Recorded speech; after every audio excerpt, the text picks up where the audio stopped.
There are so many fantastic video game characters in the world, but rather than showing appreciation for people's good work, I thought we'd point a finger and laugh at people's terrible work. So I now present my top 5 video game characters that everyone wants to horribly murder. Number 5 mostly comes from me, and I might be completely alone here, but it goes out to Michael DeSanta from Grand Theft Auto 5. By far, he was the least interesting character in the game for me. He whines more than a set of bagpipes, and his entire moral conundrum is pretty boring. He's outshined by literally everyone else in the game, including his kids, his wife, and even his wife's lover. What makes him murder-worthy for me is that I kept having to go back to him. It didn't take me long to realize that I was way closer to Trevor's insane early sentiments toward Michael than I was to feeling any sort of sympathy for the disheveled sack of pudding that is Michael DeSanta. Number 4 is a character that I actually didn't have too many problems with as the series began, but after multiple installments, I just couldn't stand him. I'm talking everyone's least favorite rodent, Daxter from the Jak and Daxter series. I actually really loved this series' first game. The second and third were pretty big departures, and I personally didn't care too much for them, but I did respect their willingness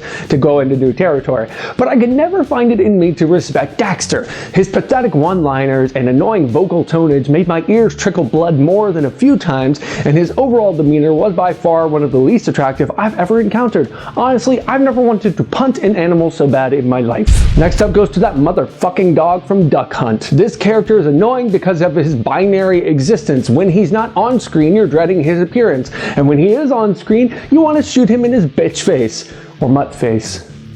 In his dumb, pixelated face. Seriously, this is one of the worst characters in the world. Like, pick a side, dog. Are you here to chase my ducks with me or laugh at me when I fail? You know, you're the reason so many dogs get put down in humane shelters every day. You made an entire generation of young men afraid of schizophrenic hounds with a penchant for bird genocide.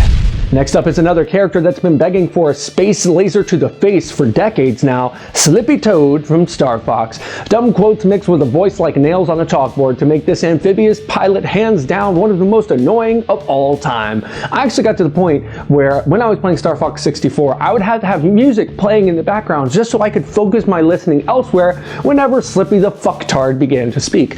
I will say this for Slippy though, I did develop a mean appetite for frog legs out of spite for that character. Number 1 is hands down the most freaking annoying character I've ever come across. There was really no contest here. Our top spot goes out to Navi from The Legend of Zelda: Ocarina of Time. Apart from being a super annoying character right from the very first time she appears in the game, Navi layers on our desire to rip her wings off by being around all the freaking time. Sure, she's helpful. Sure, she's a constant reminder of where you came from. Sure, she gives you a bunch of information without which the game is impossible. But seriously, dude, was ever there a fairy so hairy? The only redeeming characteristic I can find in Navi is in the fan art, and that is saying something, man. When your players have to turn your character into the frozen version of Tinkerbell to be in any way appealing, you got a problem. And there you have it, the top 5 video game characters that everyone wants to kill. I've been the Higgs from MMOplay.com. This has been an episode of MMO Play Dailies. Be sure to like, subscribe, and share this video like a venereal disease. I'll see you all tomorrow.